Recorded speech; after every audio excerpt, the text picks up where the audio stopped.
안녕하십니까, 전은성입니다. 오늘은 아침에 이제 출근길에 온오프라인에 화제가 되는 이슈를 풀어주는 이런 프로그램이 있더라고요.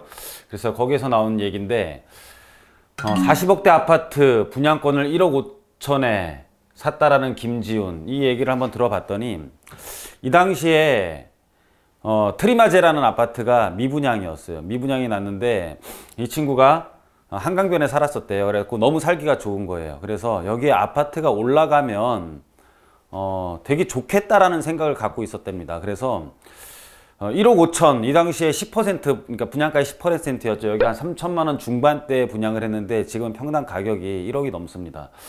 3천만 원 중반대 분양을 했는데 그냥 10%만 내면은 3년 있다가 입주할 때 중도금 대출해주고 그때 갚으면 된다고, 그런 단순한 생각에 그냥 1억 5천을 내고 계약을 한 거예요. 근데 미분양이었으면 어때요? 별로 안 좋은 시기였을 거 아니에요. 한강변에 미분양이 나는 시기였으면은 굉장히 안 좋았다. 안 좋았다라는 것은 뭐냐면 공급이 일어났는데 수요가 발생을 안 한 거죠. 그러면은 공급과 수요가 만나는 것을 균형이라고 우리가 경제학 쪽, 부동산 쪽에서는 말을 하고요. 이 균형이 만약에 생기지 않으면 굉장히 높은 곳으로 만약에 가격이 올라가고 매수자는 사지를 못하고 가격만 계속 올라가는 시장, 불균형을 이루거나 또는 매수와 매도가 만나지를 못하고 가격이 계속 떨어지는, 그래서 가격이 낙폭이 굉장히 크게 되는 이런 것들을, 이런 시장을 불균형 시장이라고 하는데, 경제학에서는 또는 부동산학에서는 모든 이런 것들이 이제 균형을 맞추려고 이렇게 하는 성격을 갖고 있대요. 그게 맨날 다 틀려요. 왜냐면 시장은 절대로 균형을 못 맞춘답니다. 왜냐면은 균형을 맞으려는 순간 올라가면서 균형이 맞았다면 이건 더 오르는 성격을 갖고 있고, 떨어지면서 균형이 맞았다면은 굉장히 또 더 떨어지는 성격을 갖고 있어 갖고, 균형이 맞는 그 순간이 어떤 선으로 존재를 하는 게 아니라, 그러니까 극단적으로 표현을 하면 점으로 존재를 한다는 거예요. 그건 무슨 뜻이냐면 참 맞추기가 굉장히 어렵다. 그래서 경제학자들이 말이 맞으면 우리는 이렇게 실패한 삶을 살지 않을 거 아니에요. 그 사람들 말을 다 들었다면. 경제학자들도 못 맞춥니다. 경제학자들도 못 맞추고요. 부동산에 있어서 이렇게 전망 같은 거 말하는 사람들 많잖아요. 그거 다 틀린 말일 수가 있어요. 왜냐면 어떤 한 점에서는 맞지만은 이 점을 맞추는 거는 사실 전망이 아니거든요. 이 선을 맞추는 게 전망이지, 어느 한 시점에 내가 그렇게 말했었잖아, 이런 거는 전망이 아니에요. 그리고 그렇게 말을 막 떠들었을 때 그 말을 이제 맹신한 사람 되게 피해를 보잖아요. 근데 그 말을 한 사람 자체가 구속되는 것도 아니고 무슨 질책을 받는 또 이런 것도 아니에요. 그냥 아무 법적 제한이 없어요. 그러다 보니까는 막 마음대로 막 떠드는 거야. 그래서 맞췄을 때는 맞춘 거는 막 되게 과대 포장을 하고 틀린 거는 얘기도 하나도 안 하고 이런 경향이 많습니다. 그래서 연예인인데 되게 바쁜데 이 사람이 어떻게 공부를 해서 샀냐, 그런 게 아니에요. 오히려 이렇게 떨어지는 시기였기 때문에 이 사람은 돈을 벌 수가 있었던 겁니다. 그냥 아무것도 모르고 그냥 한 거예요, 그냥. 그리고 아무것도 모르는 게 사실은 우리 이 삶의 모든 사람들은 아무것도 모르는 게 맞습니다. 이 경제학은요, 경제는 두 사람만 존재를 한대요. 두 부류만. 경제를 모르는 사람과 경제를 모르는 것을 모르는 사람. 그러니까 지가 뭘 모르는지도 모르는 거고, 나는 경제를 몰라, 이렇게 하고 있는 사람이에요. 그러니까 무슨 뜻이냐면 경제를 아는 사람, 맞출 수 있는 사람은 존재를 하지 않아요. 그리고 그런 것은 답이 없습니다. 우리가 애덤 스미스 얘기 들어보면 그 사람이 국부론 해갖고 엄청난 경제학자지만은 결국은 시장은 보이지 않는 손에 의해서 결정된다?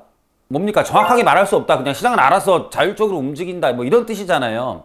그래서 굉장히 시장은 효율적으로 움직이려고 하는데 사실은 시장은 비효율적이고 약간 그런 경제학적인 용어들이 있는데, 여하튼 간에 무슨 말씀을 드리려고 하는 거냐면, 매매 전세 거래량 6년 만에 최저치, 아마 이럴 때였어요. 미분양이 났었으니까, 한강변에 미분양이었으니까 이럴 때였습니다. 이럴 때였는데 시장은 어쨌든 간에 그 점이던 간에 선을 이루진 못하지만 균형, 수요와 공급이 만나기 위해서 시장은 항상 움직여요. 그래서 만약에 계속 떨어져 있는 상태라면은 균형을 찾아서 올라가는 방향으로 시장은 움직이겠죠. 근데 시장이 굉장히 좋아져 가지고 균형점에서 계속 이탈하는, 상승폭이 굉장히 높은 시장이 있어요. 이거는 어떻게 보면 나중에는 결국은 균형점을 맞추기 위해서 떨어지려는 성격을 갖고 있는 것이에요. 근데 여러분들은 어떨 때 매입을 하냐면은 부동산이 오르는 것을 확인하고 그때부터 매입을 하려고 합니다. 그때부터 매입을 준비를 하려고 하다 보면은요, 거의 이제 상승기에 다 다른 다음에 다시 균형점을 찾아서 내려오는, 내 부동산은 이상하게 사기만 하면 내려오는 그런 거를 겪는 게 상승기가 시작하는 걸 확인하면서 사서 그래요.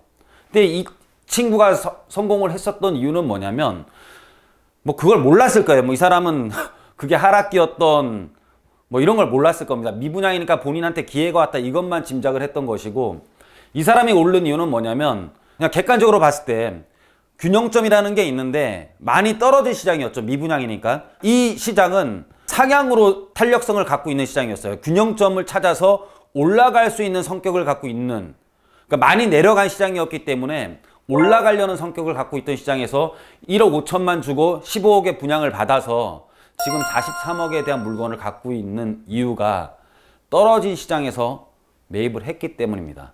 자, 되게 많이 최저치, 거래 절벽에 빠져 있는 것은 결국은 이 거래량이 빠져 있는 것은 많이 떨어져 있는 거잖아요. 그럼 시장의 균형점을 찾기 위해서 또 올라가다가 또 확 올라가겠죠. 그러면 우리는 떨어졌을 때 균형점을 찾아가기 전에 매입을 해야지만이 그냥 살 수가 있는 겁니다. 여러분들 공부 아무리 해봤자 경제학에서는 그렇게 답을 내기가 쉽지 않아요. 경제학자들이 어마어마하게 부자게요. 그러면 그렇지 않지 않습니까? 아니면은 경제학을 너무 잘 알고 있는데 부자가 못 된 이유는 자기 지식을 이용하지 않겠다, 돈 버는데 이용하지 않겠다, 진짜 정의로운 마음을 가진 경제학자 아니면은 모든 경제학자가 그럼 사실 부자가 돼 있어야 된다라는 거잖아요. 근데 그렇지 않지 않습니까?